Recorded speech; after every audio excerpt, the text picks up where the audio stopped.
Yesterday, one of Justin Trudeau's Syrian refugees, a 39-year-old Muslim man named Soliman Haj Soliman, has been charged with 6 counts of sexual assault and 6 counts of sexual interference for allegedly molesting teenage girls at the West Edmonton Mall water park. I've been to that water park. It's amazing.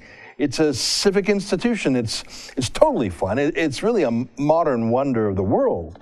In freezing cold Edmonton, it's minus 12 there today, to have a huge tropical style splash around fun.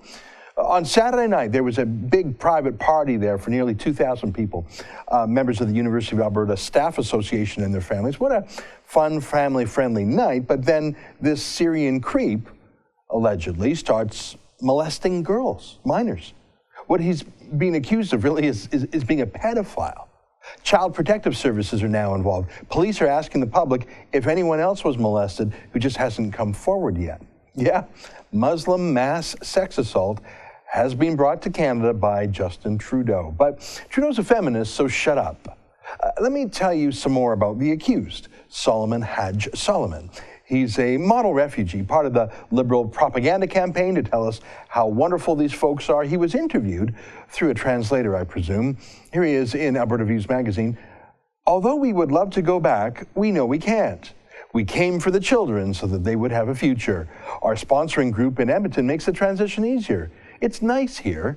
While Lebanon to Syria is a short trip, we feel more at home in Alberta than we did in Lebanon. Yeah, buddy, I think you're maybe feeling a little bit too at home, and that's the problem. And that whole coming for the children thing, that reads a little bit creepier after your charges yesterday. But even in what he said there, Soliman says he was brought in from Lebanon. So not from Syria. Why was he even brought here if he was already in a safe second country? Lebanon is not in a civil war. This is what Beirut looks like.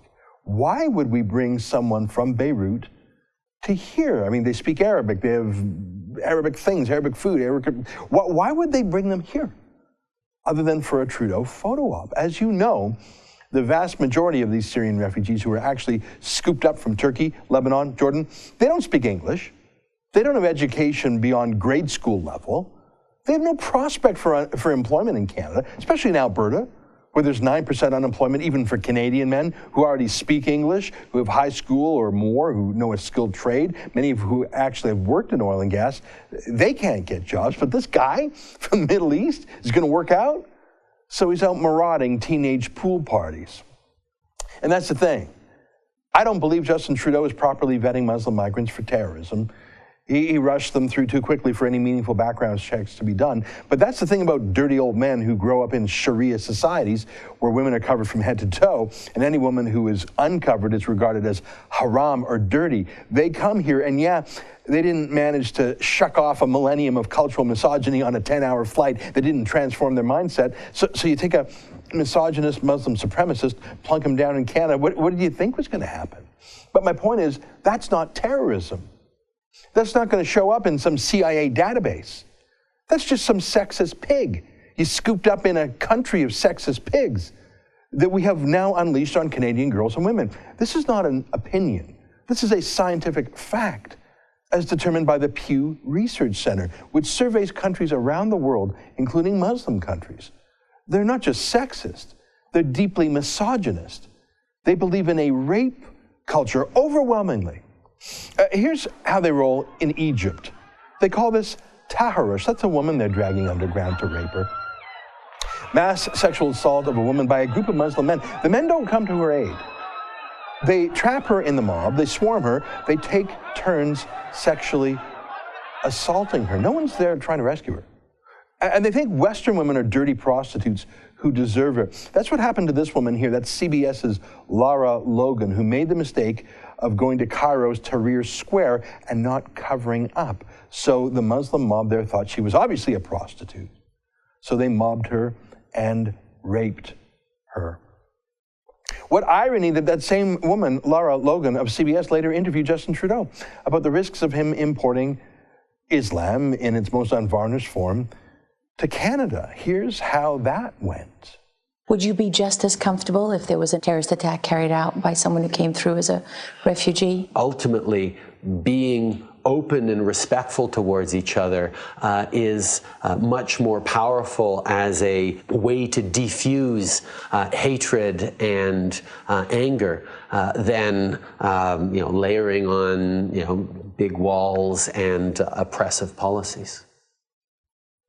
Now, this was not a terrorist attack at the West Edmonton Mall, obviously, even though I'm sure those teenage girls were terrorized, and their families too. Do you think their families will ever let them go to a public swimming event in a pool in Edmonton again without strict supervision? I don't think so.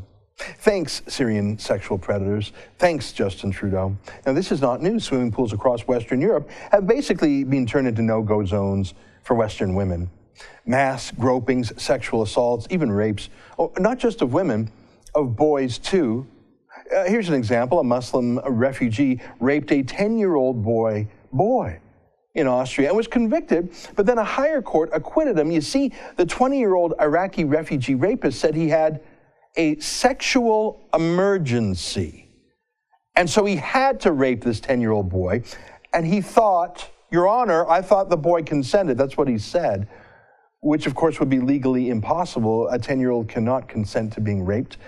But hey, back in Muslim Iraq or Syria or wherever, he would have got away with it, of course. And so it would be racist to convict him. So the Austrian higher court set the rapist free.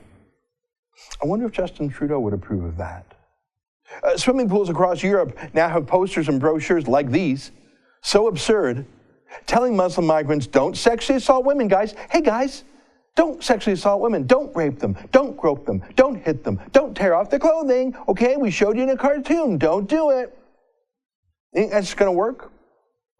A Muslim refugee heard a 10-year-old boy screaming and crying when he raped him, and that didn't stop the Muslim refugee in Austria. Do you think some silly cartoon diagrams will?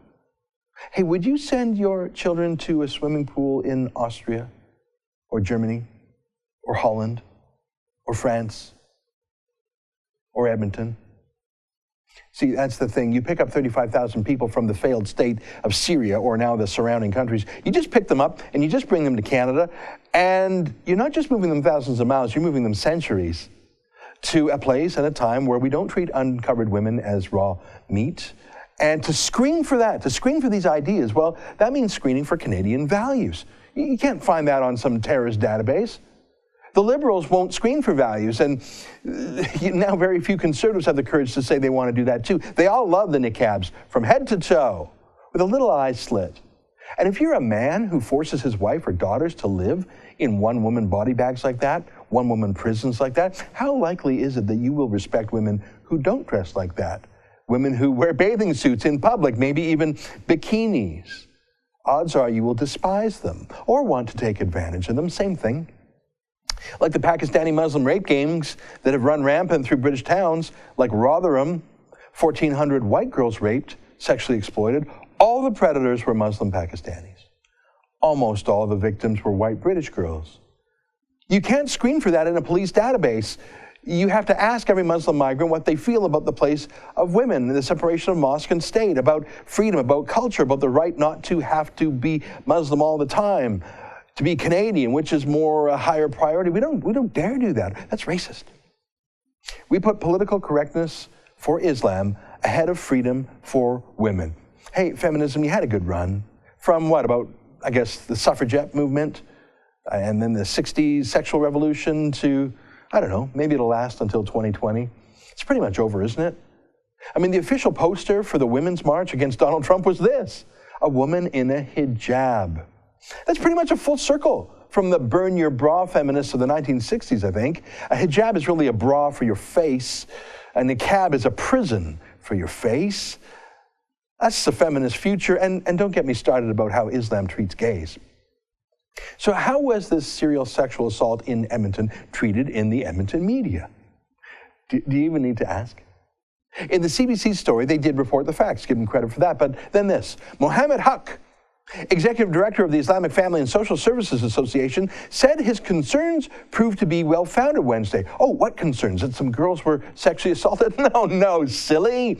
After news stories identified Soliman as a Syrian refugee. Quote, "I'm disappointed that his nationality and immigration status was even identified in this case," said Huck, whose agency helped 250 Syrian refugees settle in Edmonton last year. Well, we know what his priorities are. That's what upset him, not the sexual assault. Jeez, come on.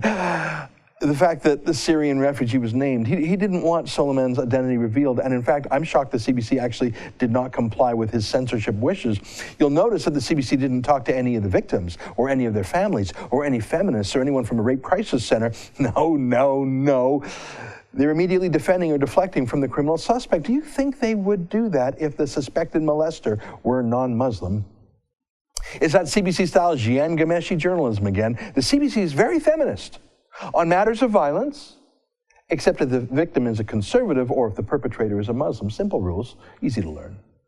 In fact, as some sort of penance for their first story, the CBC then did an entirely new, separate, additional story, quoting Mohammed Huck again, lecturing Canadians and the media about how unfair it is to name and describe the suspect. Again, not a word about the rights of the 6 girls he allegedly molested.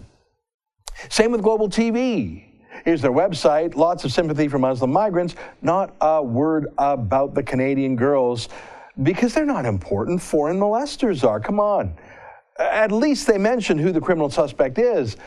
Not so much the newspaper of record, the Edmonton Journal. Here's their super tiny story. It just sort of tucked away. It mentions the name of the criminal suspect. Yes, it did. But not the fact that he is not a Canadian. He is a foreigner, just arrived, just shipped here by Justin Trudeau, one of the ballyhooed refugees. Do you think that's an interesting fact? Do you think that's a newsworthy fact? I think so. I'm pretty sure Edmonton Journal itself thinks so. Would you agree with my theory that they are, in fact, withholding that detail from their readers because they don't trust their readers to have the appropriate response to it? I think so. I don't quite think the Edmonton Journal is lying, but it is definitely tailoring the news. You just can't trust the mainstream media on this, can you? But again, at least the Edmonton Journal mentioned the attacks at all. Not so Global National. No mention of it on that TV newscast. It could lead to hard questions, and that's not good. Same with CTV National News. Just not that interesting, I guess. I mean, 6 girls sexually assaulted? How's that news? Same with the Feminist Network, run by the feminist Justin Trudeau. CBC National News, not a mention. You'd think 6 teenage girls getting molested at Edmonton's premier destination would be the news. And it is news, but it could lead to questions like, who did it and who is he? And that's just like the trail of rapes that follows Muslim migrants across Europe, including the New Year's Eve 14 months ago, where 600 Muslim men sexually assaulted more than 1,000 German girls and women on New Year's Eve in Cologne. And the police and the media agreed to not talk about it for nearly a week until word leaked out. So I guess that's what the CBC and CTV and Global National have chosen to do with their national newscasts. Oh, hey, remember this story? This guy, Wijdan Yassir, he's a Muslim migrant too, in Alberta too, arrested last year, charged with sexually assaulting women and girls at a Lethbridge Hotel swimming pool. Oh, they love swimming pools. He was supposed to show up in court a couple of weeks ago. He just skipped it. He's out on $1,000 bail. That's it. Sexually molesting 3 people, $1,000 bail? Hey, do you think we'll ever find him again? Now, I'm not a particularly feminist guy, but being against the sexual assault of women and girls isn't feminism. It's about crime and the rule of law, and not importing by the 1,000 men who believe that our Canadian girls are just pieces of meat. And if they're not covered in niqabs, then they're free for the molesting. Oh yeah, and our 10-year-old boys too. You'd think a country with a feminist prime minister would care about that. I don't think he does. And as I look at this beautiful room with the sisters upstairs, everyone here, the diversity we have just within this mosque. Has our feminist prime minister ever talked about the equality of men and women in a mosque? Ever talked about the equality of gays and straights in a mosque? Not that I've seen. Oh, by the way, Parliament is unanimously agreeing to an anti-Islamophobia motion right now. I think it's up for a vote next week. This motion seeks to eliminate any Islamophobia, that is, any dissent, any criticism, any fear of Islam. Maybe Global and CTV and CBC or the Edmonton Journal, maybe they're just getting a head start on complying. Thanks for watching. Click here to never miss a Rebel update. Want even more of the Rebel? Well, click here to become a premium member.